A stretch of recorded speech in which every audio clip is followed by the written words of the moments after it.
in this topic, we will be solving problems with multiple objectives.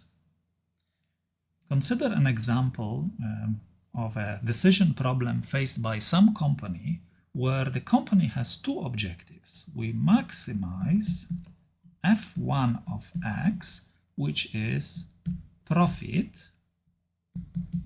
and let's just say it's a near-term objective, right? Near term, meaning, you know, this is a profit, let's say, in the next quarter or next year.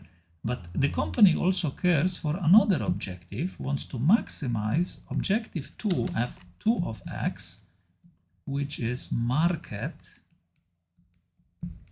share. Okay, and let's say this is a future, right? The market share that we will have 2 years from now or so on, right?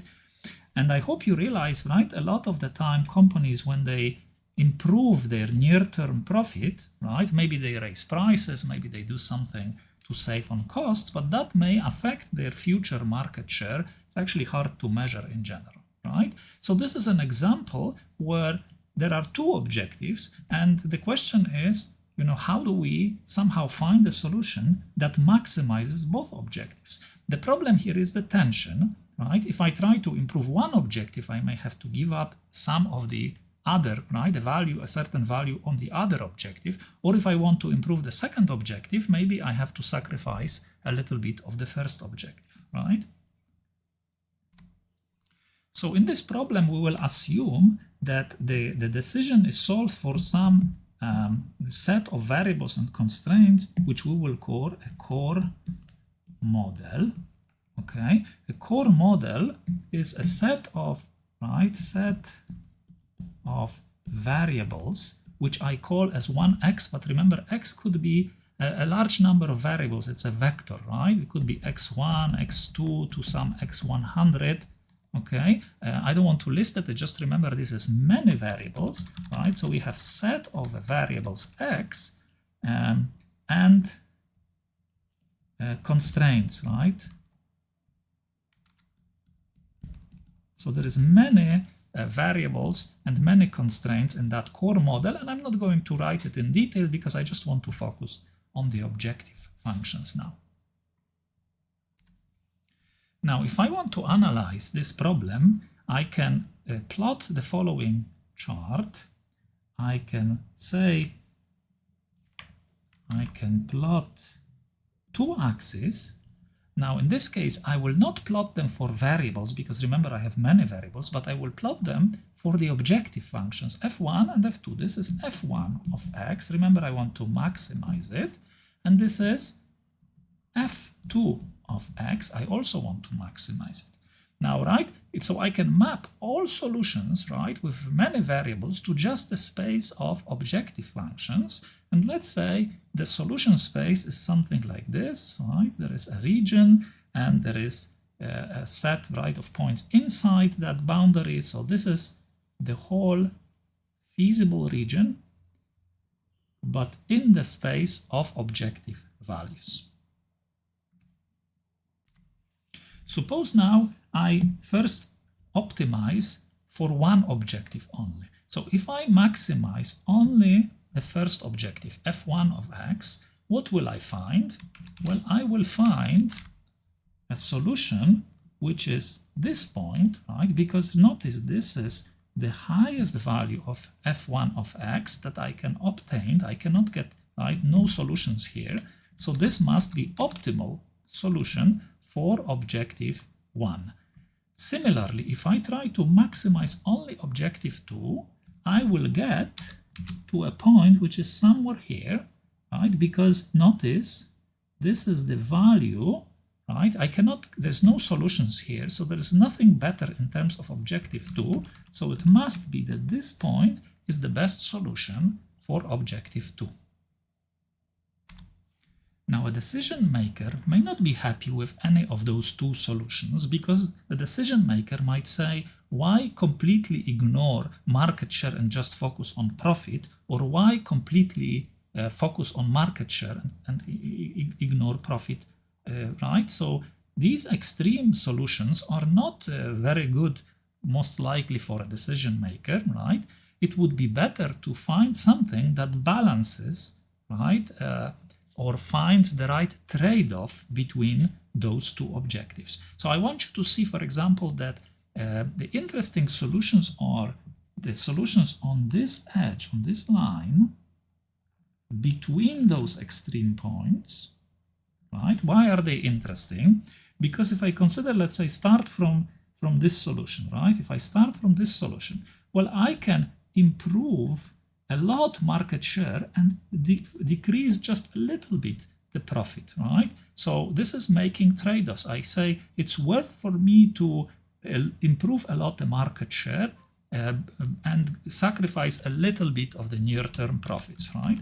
Alternatively, I could say maybe from this point, right, I can go to much better profit and only slightly worse market share. It might be worth, right? So the solutions on this red line are solutions that are interesting for us, for a decision maker that is interested in maximizing, right, this objective as well as this objective.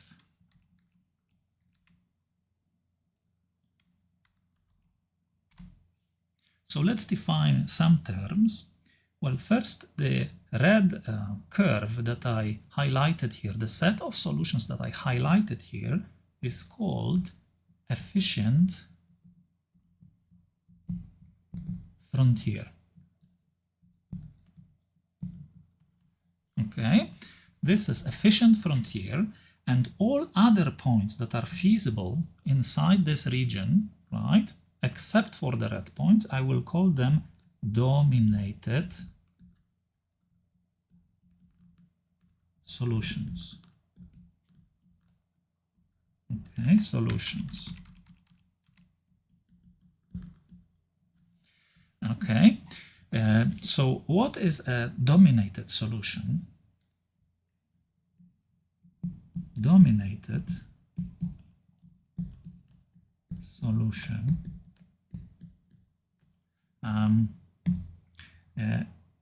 is one that can be improved in at least one objective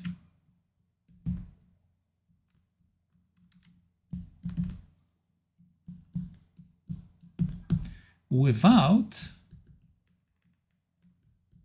worsening any objective. Okay, so what do I mean by this? Let's say if I take this solution, right? This solution. Why is it dominated? Well, it is dominated because I can, for example, go to the right here, okay, and find a solution like this, right? Or this one already is better in profit without changing the market share, right? Well, I'm still on the same level for market share. Or I can go to one of those red solutions, the efficient frontier, and find this solution, which also dominates it. In fact, I can find multiple dominating solutions, right? This solution dominates it. It improves both objectives, right? This solution dominates it. It improves both objectives. So this solution is called dominated because I can find another solution which is better in at least one objective without worsening any other objective.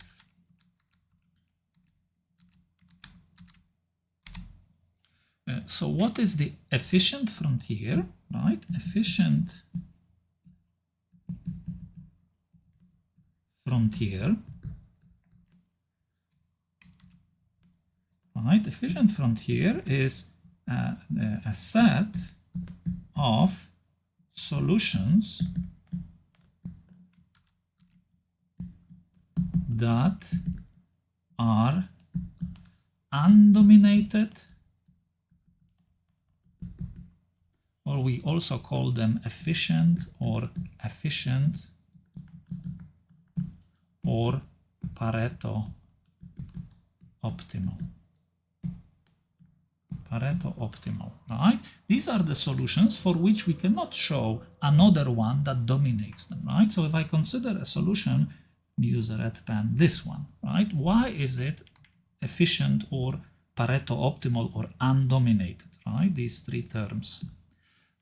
Why? Because there is, I cannot, if I want to improve the profit, I have to give up some market share. Or if I want to improve the market share, I have to give up some profit. So there is no solution that would improve one objective, right, without worsening another. So therefore, these solutions, the red points, are all efficient or undominated or Pareto optimal.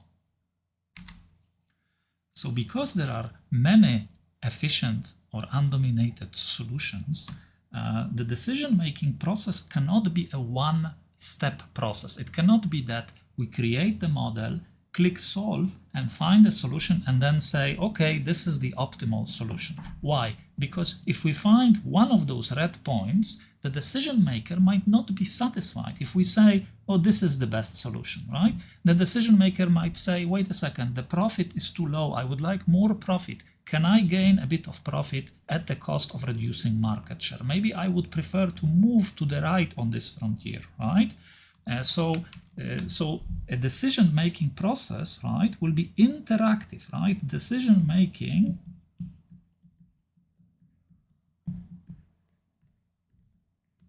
is an interactive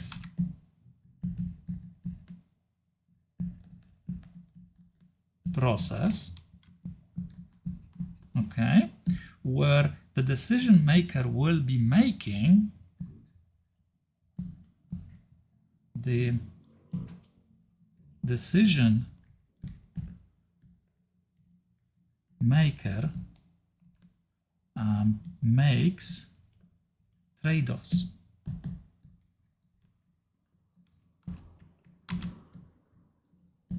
Okay, so the idea is we want to decide where on this region, which of those efficient solutions is satisfactory, and it all depends on the preferences of the decision maker. So it cannot be just solve once. We must allow the decision maker to change something in the model, some parameters, to tell us I care more about this objective or I care more of the other objective.